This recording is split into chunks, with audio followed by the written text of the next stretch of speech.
안녕하세요. 군사돋보기입니다. 우리 한국이 최근 우크라이나 러시아 전쟁에서 향망을 가르고 우크라이나군의 대공세에 있어 가장 결정적인 도움을 줄 게임 체인저로 떠오르고 있습니다. 우리나라 윤석열 대통령이 오는 24일 국빈 방미를 앞두고 지난 4월 19일 로이터 통신과 인터뷰에서 만약 러시아가 군인이 아닌 일반인들에 대한 대규모 공격, 국제사회에서 도저히 묵과할 수 없는 대량 살상, 중대한 전쟁법 위반 사안을 발생시킬 경우 더 이상 한국도 인도적 또는 재정적인 지원만을 우크라이나에 고집하기 어려울 수 있다고 밝혔습니다. 이 같은 발언은 우리나라가 우크라이나에 살상 무기를 지원할 가능성조차 차단했던 기존 방침과 달리 조건부로 남아 무기 지원 여지를 남긴 것이라는 해석이 나왔으며 해외에서는 한국이 우크라이나에 무기를 지원할 가능성이 커졌다며 흥분된 반응을 보이기도 했는데요. 이에 많은 이들이 관심을 보이는 이유는 우크라이나군이 대공세를 통해 러시아군을 몰아내려 한다 해도 문제점이 있기 때문입니다. 이제부터 우크라이나군은 대량의 서방 무기 체계를 사용하게 되는데 이들을 지원하기 위한 탄약을 서유럽에서 모두 조달하는 것은 어려운 일일 수 있는데요. 그러나 전시에 대비해 엄청난 양의 포탄 생산 능력과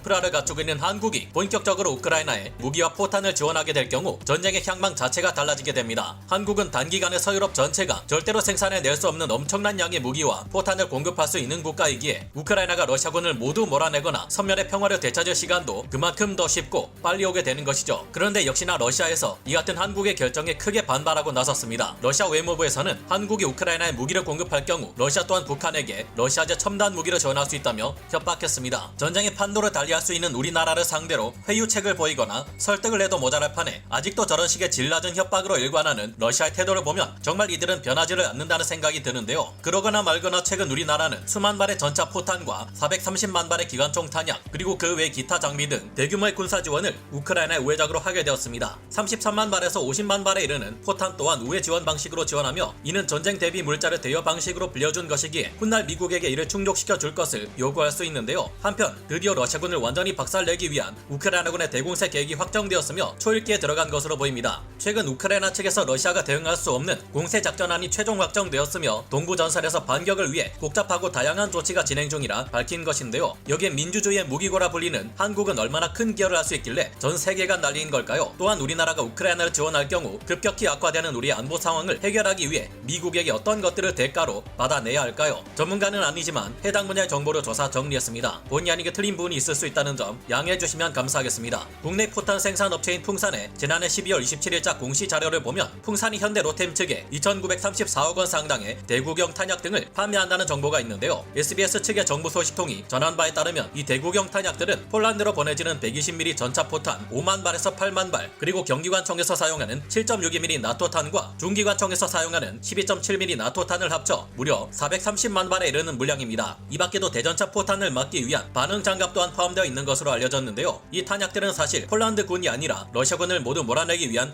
대공세를 앞두고 있는 우크라이나군이 사용할 것으로 전망되는데요. 폴란드가 우리에게서 도입한 K2PL 전차의 수량이라고 해봐야 얼마 안 되는데 이 전차들이 전차 포탄 5만 발에 430만 발이나 되는 기관총 탄약을 사용한다는 것은 말이 안 되기 때문입니다. 아마도 폴란드가 우리나라에서 도입하는 이 엄청난 포탄들은 리뷰를 거쳐 우크라이나군에 전달되어 러시아군을 막아내는 데 사용될 것으로 보입니다. 폴란드의 탄약을 우크라이나에 전달하고 그 공백을 메꿔주는 우회 지원 방식으로 전달될 것으로 보이는데요. 한미 정상회담의 주제로 가장 먼저 언급될 문제 또한 바로 이 우크라이나에 대한 한국의 지원과 관련된 사안일 텐데요. 6.25 전쟁 당시 북한군의 전차들과 중공군의 야포에 이어 쓴맛을 봐야 했던 경험은 훗날 한국군이 포병 전력을 확충하는데 사활을 걸게 했고 현재 한국군의 기갑 전력과 포병 전력은 유럽 전체 나토 회원국의 물량을 합친 것보다 더 많은 숫자를 가지고 있습니다. 자주포만 따질 경우 세계 2위인 약 3천여 문을 보유 중이며 105mm, 155mm 견인포까지 합칠 경우 무려 4,000문이 넘는 포병 전력을 확보하고 있습니다. 언론에 공개된 추정치에 따르면 현재 한국은 105mm 포탄을 약 340만 발 갖추고 있으며 155mm 포탄은 300만 발에 근접하는 물량을 갖추고 있는데요. 미국을 비롯해 수많은 서유럽의 나토 회원국들은 소련이 붕괴되고 난 후 재래식 무기와 탄약 생산 시설을 크게 줄여왔으며 미국 또한 그동안 이라크, 아프가니스탄 등에서 비정규전을 수행해온 탓에 재래식 무기 및 탄약 생산 시설을 크게 줄여왔습니다. 지난 1월부터 미국은 아이오와주의 표탄 생산 공장 노동자들 급여를 인상하고 기존 생산 라인에서 생산량을 대폭 늘리는 방법으로 월 14,400발 수준이던 155mm 포탄 생산량을 그 6배인 월 9만 발 수준까지 올렸습니다. 그러나 이렇게 했음에도 우리나라의 풍산그룹이 한 달에 생산하는 월 20만 발의 포탄 생산량에 비하면 절반밖에 되지 않는 수준인데요. 여기에 한국의 또 다른 포탄 생산 업체인 고려화공의 생산량까지 고려하면 한국은 한 달에만 155mm 포탄을 무려 30만 발이나 생산한다는 추정치가 나옵니다. 미국이 최대로 늘리려는 155mm 포탄 생산 풍산 능력의 3배를 현재 한국은 보유하고 있는 셈인데요. 풍산에서도 예전에는 구형 포탄을 5만 발에서 10만 발, 신형 포탄을 8만 발로 총 13만 발에서 18만 발을 생산하고 있었지만 1월 19일자 C뉴스를 비롯한 국내 언론들의 기사에 따르면 당시 풍산에서는 한 달 만에 무려 5,748억 원의 포탄 공급 계약을 맺었고, 이는 지난 2년치의 공급 물량을 모두 합친 것보다 많다는 것을 보아 현재 생산량은 그야말로 엄청난 수준에 이르는 것으로 추정되고 있습니다. 이에 비해 현재 유럽 전체 연간 포탄 생산량은 80만 발도 되지 않습니다. 게다가 그것조차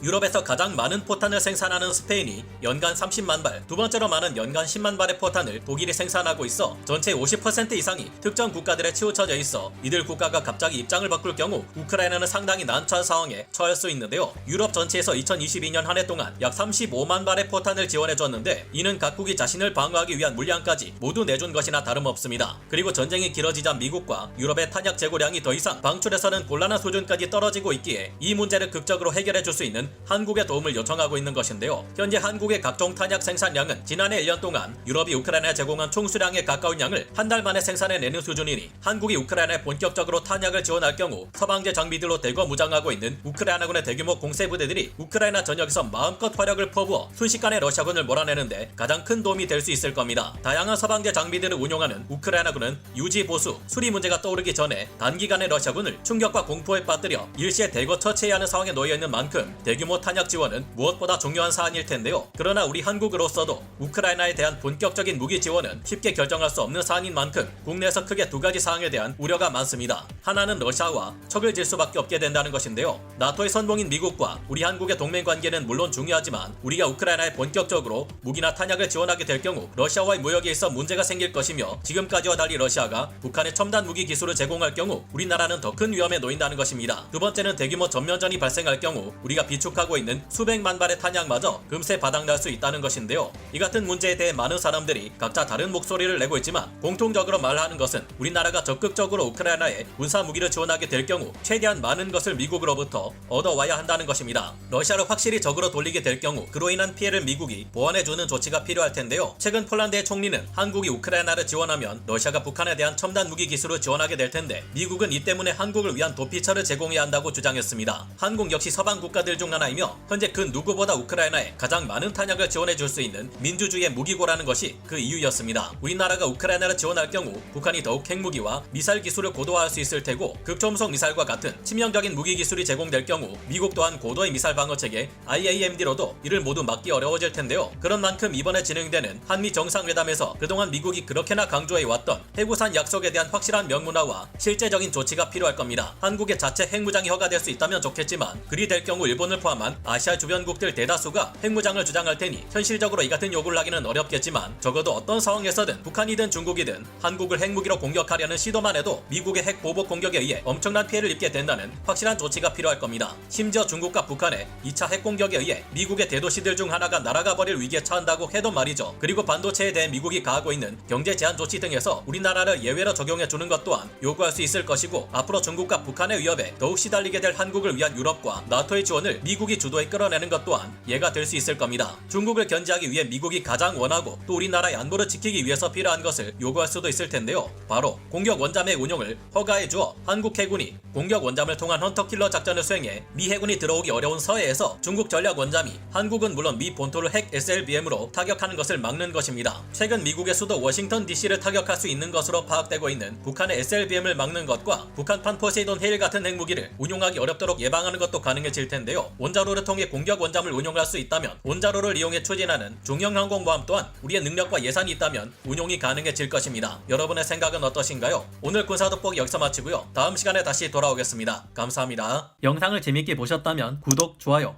알림 설정 부탁드리겠습니다.